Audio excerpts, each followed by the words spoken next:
Shri SV Mohan Reddy sir గారు ప్రభు శిలవయాత్రలో పాల్గొనే అదృష్టం కల్పించేటువంటి ప్రభువుకు మొట్టమొదట ధన్యవాదాలు తెలియజేస్తూ ఉన్నాను.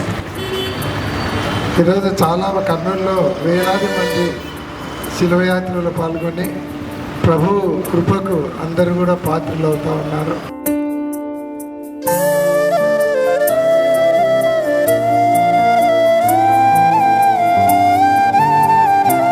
మానవాళికి రక్షణను ప్రసాదించాలన్నది దీని యొక్క లక్ష్యం, ఉద్దేశం.